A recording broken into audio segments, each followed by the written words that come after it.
오늘은 소요리문답 제64문에서 65문, 66문까지 좀 살펴보도록 하겠습니다. 그러면 이 세 요리문답을 우리 함께 다 같이 합독하고 나서 좀 보도록 하겠습니다. 먼저 제64문입니다. 제5계명이 명하는 것은 무엇입니까? 라는 것이죠. 같이 읽습니다. 시작. 제5계명이 명하는 것은 윗사람과 아랫사람 그리고 동료와 같은 각각의 여러 지위와 인륜 관계에서 각 사람의 명예를 존중하고 각 사람에 대한 의무를 수행하라는 것입니다. 자, 65문에 보면은 이번에는 제5계명이 금하는 것이 무엇인가? 시작. 제5계명이 금하는 것은 각각의 여러 지위와 인륜 관계에서 각 사람의 명예를 존중하지 않고 각 사람에 대한 의무 수행하기를 소홀히 하거나 거스리는 것입니다. 제66문 5계명을 지킬 이유 이어서 말씀하시는 것이 무엇인가인데, 자 시작.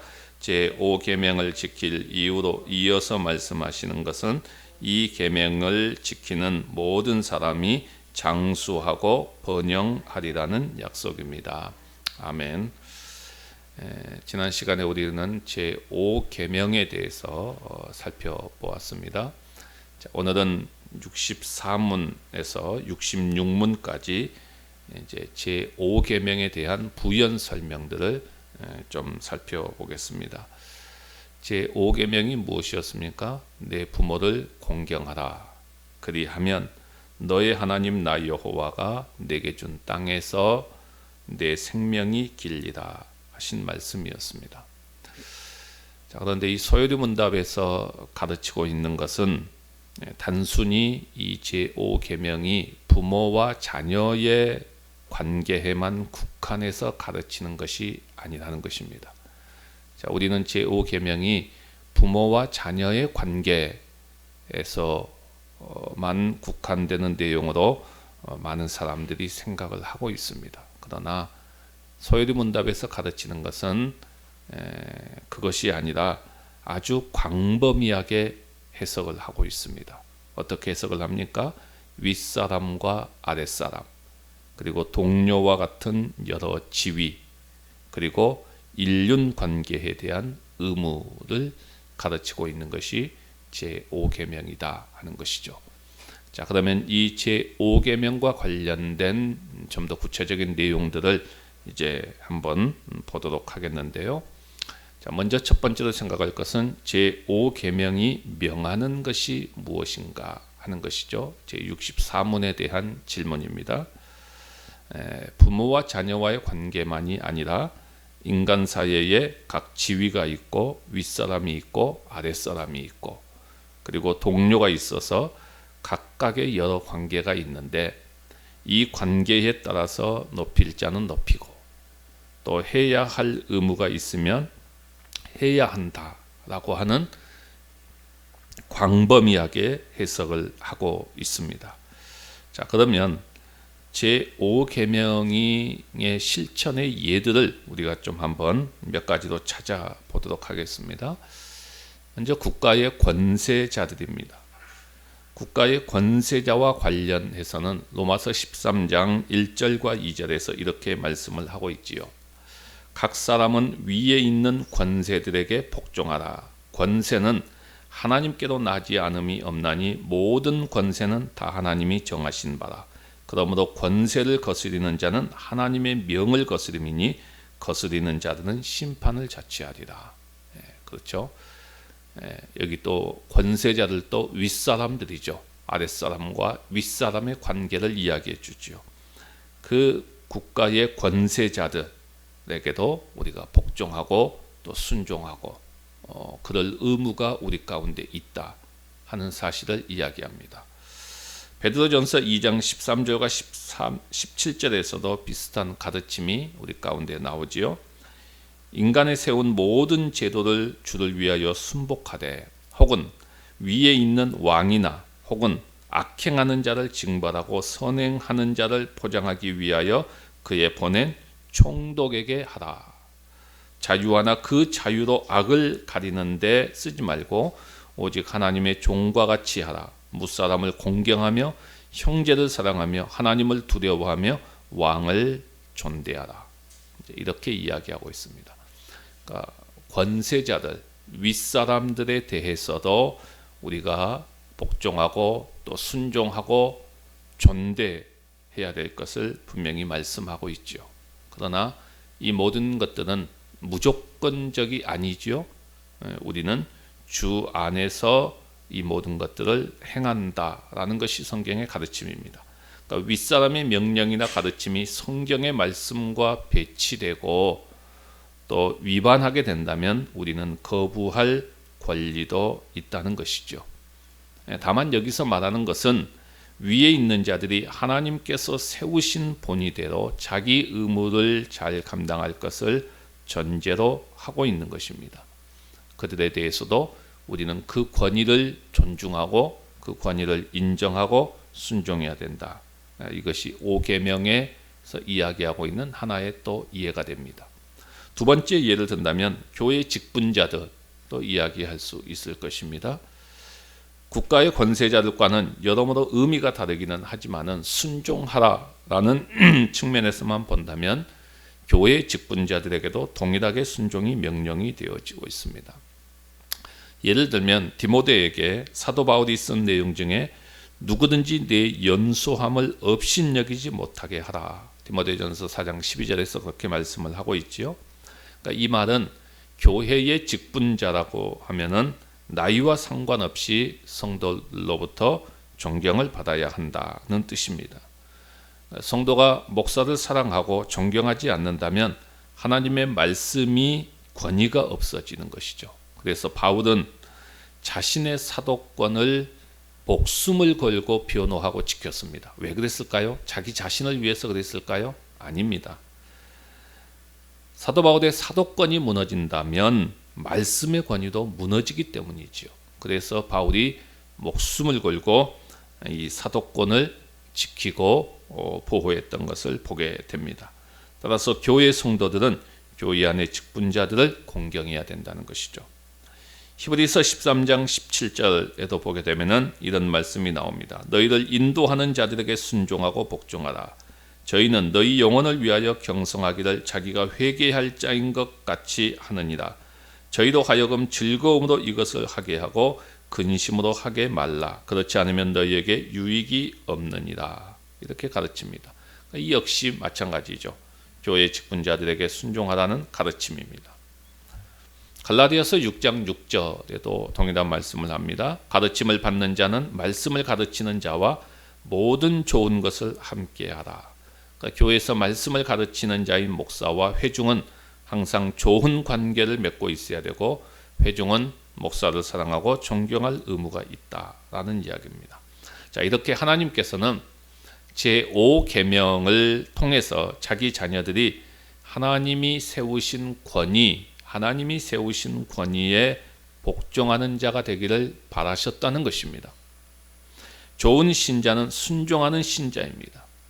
비판 정신만 강하고 비난과 욕하기를 즐겨하면서 하나님께서 위에 세우신 이들, 즉 부모나 또 윗사람들이나 국가의 위정자들이나 교회의 직분자들을 존경하고 사랑하고 순복하지 않는 사람들은 제5계명을 어기고 있는 자들이다 하는 것을 이야기합니다. 세 번째로는 아랫사람과 윗사람의 관계를 우리는 또 예를 들어서 이야기할 수 있을 것입니다. 자, 에베소서 6장 1절에서부터 9절 말씀까지 보게 되면은 제5계명에 대한 말씀이 나오고 있습니다. 그런데 1절에서부터 3절 말씀까지 보게 되면은 아랫사람인 자녀가 윗사람인 부모에게 해야 될 것을 말씀하고 있고요. 또 4절에 보면은 윗사람인 부모가 아랫사람인 자녀를 노엽게 하지 말 것을 권면합니다. 5절에서부터 8절은 아랫사람인 종이 윗사람인 상전에게 어떻게 할 것인가에 대해서 말하고 있고요. 9절은 윗사람인 상전이 아랫사람인 종에게 해야 될 도리를 가르칩니다. 그러니까 무슨 말이죠? 제5계명이 아랫사람이 윗사람에게 해야 할 도리만을 말하는 것이 아니라 윗사람도 아랫사람에게 해야 될 도리를 가르치고 있다는 것입니다. 이것이 제5계명에 대한 광범위한 내용들이죠. 그러니까 이 모든 것들을 우리가 한마디로 정리를 한다면 권위와 질서의 문제로 정리할 수 있습니다.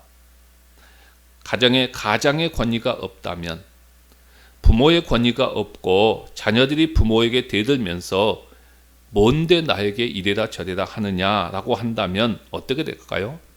그 자녀는 망하는 것입니다. 그리고 그 가정은 붕괴되는 것입니다. 권위가 없으면 무질서의 세상이 되어버린다는 것입니다. 인간 사회는 권위가 있어야 되고 실제로 권위가 있습니다. 배에는 선장의 권위가 있지요. 비행기에는 기장의 권위가 있습니다. 학교에는 교장의 권위가 있지요. 가정에는 가장의 권위가 있습니다. 나라에는 최고 통치권자의 권위가 있습니다. 성경은 이 권위를 인정하라고 말하고 있습니다. 이 권위가 무너진다는 것은 참 불행한 일입니다. 그런데 안타깝게도 이 권위를 우리의 세상을 보게 되면은 인정하지 않으려고 합니다. 인정하지 않으려고 하죠. 하지만 하나님은 우리에게 이 권위와 질서를 분명히 인정하도록 하는 것입니다. 이것이 제5계명의 넓은 해석이죠. 권위와 질서는 위아래가 있다는 것을 전제합니다.